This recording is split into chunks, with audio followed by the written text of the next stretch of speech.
But let me tell the members of parliament and Senate what is happening. And they'll thank me one day.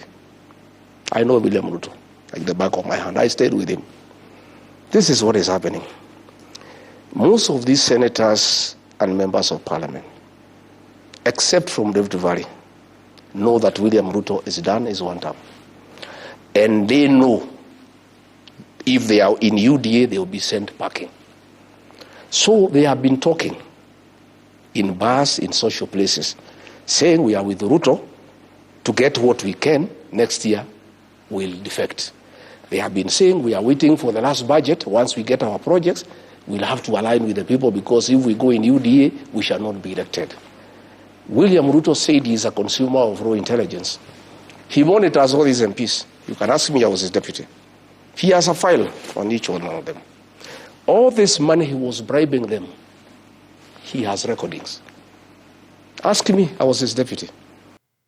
Osama huku mwe yai, osama huku we. We, ati Ruto akona faili ya kila mtu, anachukua tu kitabu, anasema, tarehe fulani nilikupea hongo ya kiasi fulani. Wewe ulichukua na unajua niko na hii. Jaribu kutoka kwa UDA uone. Hapana kucheka my friend. Anyway, I'm so happy. Let's listen to the second part of what he says. So kuna file. Reminds me of high school, kulikuwa na kitu ilikuwa inaitwa black book. Naingia kwa black book, unaandika kwa black book, unaweka kwa, ukisuspendiwa inawekwa kwa file yako. Hey, just imagine having a file of all MPs understanding all they are doing. Ruto must be such an organized man. Hate him or like him, but when it comes to organizational skills, then Ruto is one man that I would want to emulate. When it comes to organization, he's one person I'd like to. Just how he organizes his stuff and keeps records is something I would just like to study.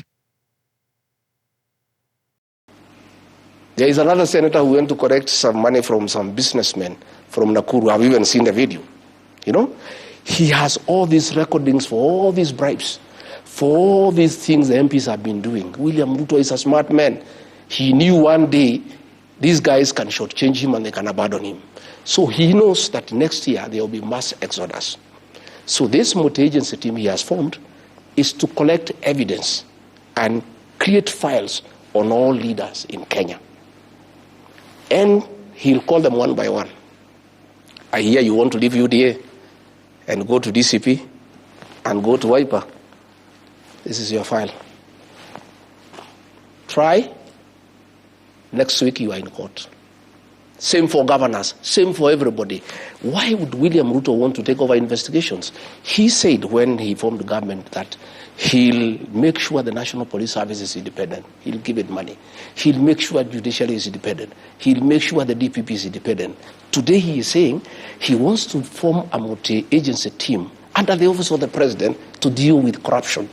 I can tell you, and I want to tell these members of parliament, you will have to stick with William Ruto to the end. You'll go home together, because the minute you try to move and abandon him, like it happened to Moi in the year 2002, he will have a file on all of you. So all those senators who took money during my impeachment, all those MPs who took money during my impeachment, all those MPs who took money for the finance bill, all those MPs who have been taking money from William Ruto and his cronies for various things in parliament, William Ruto has a file on each one of you, and none of you will be able to abandon him. For the money that you took, you have to stick with William Ruto up to the ballot. And you try, and you tell me, you have seen already, the EACC after William Ruto spoke. That is a script, you can see how good it is. The minute he spoke, the EACC said William Ruto has done that. That's done well. He says we are 4 governors now at the radar. And you see the governors at the radar. Kimani Wamatangi. Because he doesn't agree with the Kimani Ichung'wah in Kiambu. So they are using that file to coerce him politically. You know? And what will happen now, this multi-agency team, it has been outlawed by the court, but he still formed it. They are going to create files to enable William Ruto to deal with people like ourselves who don't agree with him, and to hold all those leaders who are with him who may want to abandon him and go to another political party. All right. Can't be a better time to see your enemy suffering. All my enemies are suffering. And if there's been one enemy of Kenya, has been actually the Kenyan parliament. The things that the Kenyan parliament has done. Remember the June 25th? When people died at the parliament. And actually, you remember they got in parliament the power of the people. Article 1 of the constitution. The people may, the people shall exercise their power directly or indirectly. On June 25th, we exercised our powers directly. That was June of 25th, 2024. And since that day, Parliament is not the same. Now, that's Ruto has something against the MPs, and of course, the allegations of, oh, he is corrupt, they've really rattled the parliamentarians. And you could really tell that, oh, kama mbaya. It's for the first time that we're having a fallout between the executive and the parliament that seems direct. But now, even as we are having a fallout, we can never know whether these are games or, with Kenyan politics, you never know. We can be taken for a ride. But I was wondering, what if the legislators also have something against Ruto? Remember, there were some leaked WhatsApp chats for a specific group that has our wakubwa was saying the chats moving around. And then the person who actually took the chats or took screenshots of the chat, alikuwa ameandika, amesave Ruto kama one term. So it means that there's someone who is really close to power and he saved Ruto as one term. Hey! And yeah, you people have now no mercy. You politicians are not good people. Anyway, maybe this WhatsApp group could be the one that Rigathi was complaining that he was removed from. And that's how he knew that he's gonna be impeached. Nilitolewa kwa WhatsApp group nikajua impeachment inakuja. Ni WhatsApp group gani ushaitolewa ukasikia? Bana, I want to demonstrate, bana. Return me to the WhatsApp group. Admin, you cannot do that to me, bwana. Rigathi was there. You cannot remove me from the WhatsApp group. Shares za WhatsApp group zilikuwa ngapi? But if Kenya is run via WhatsApp group, you remember him saying that it's on that WhatsApp group that the president's calendar was sent. I was wondering, wait, the president's diary and calendar or schedule should not be shared just via WhatsApp. Maybe muone, but if you're supposed to access it, why can't you use something simple like Google Calendar, Outlook also has a calendar that you can be scheduling, Panga diary. Those are just some basic IT. But I almost forgot. Kabogo is the minister for ICT. And Itumbi is the strategist, digital strategist. Yeah, you can strategize via social media. But anyway, let's digress. And with the fallout that is coming between Parliament and the executive, we've seen that the bread-based government wants actually to take away CDF and GAF from parliamentarians. And I feel that now Ruto is cutting parliamentarians to size. And one thing about Ruto, hate him or like him, he knows how to push his way around. He knows how to bulldoze whatever he wants to be done, the way he wants it, how he wants it. Whether you like it or not, he's gonna have his way. The good way or the bad way, but he's gonna have his way.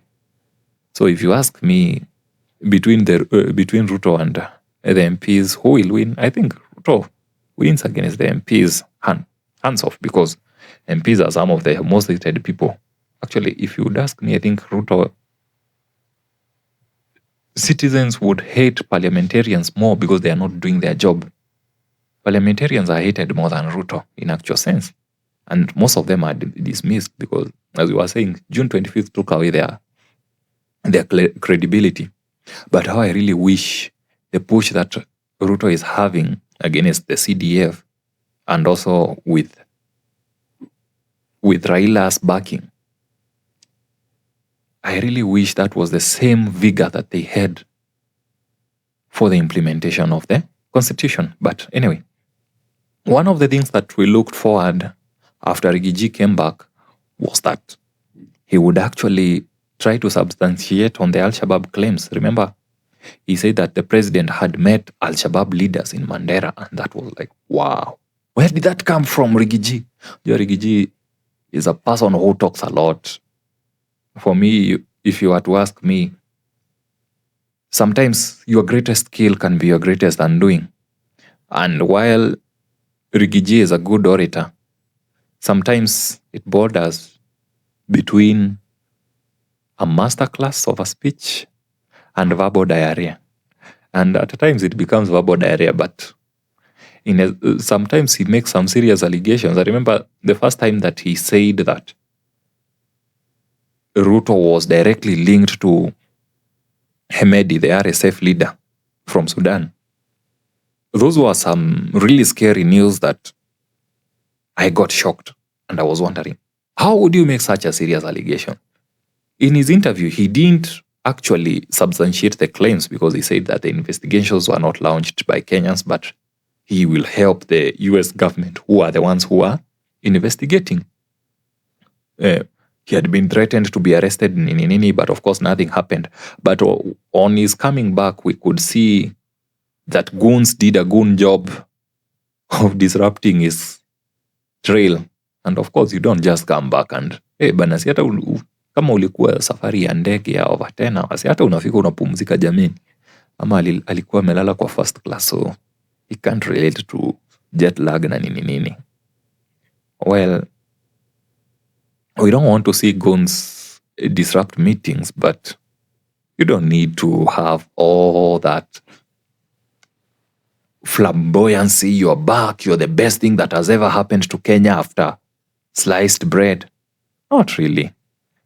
There are so many leaders, so many people who would run Kenya so well without having to kill people, without having to steal, and not make it look like it's all about them. The praises, na hizi sifa zote, I see, he's going to have a campaign trail, nini.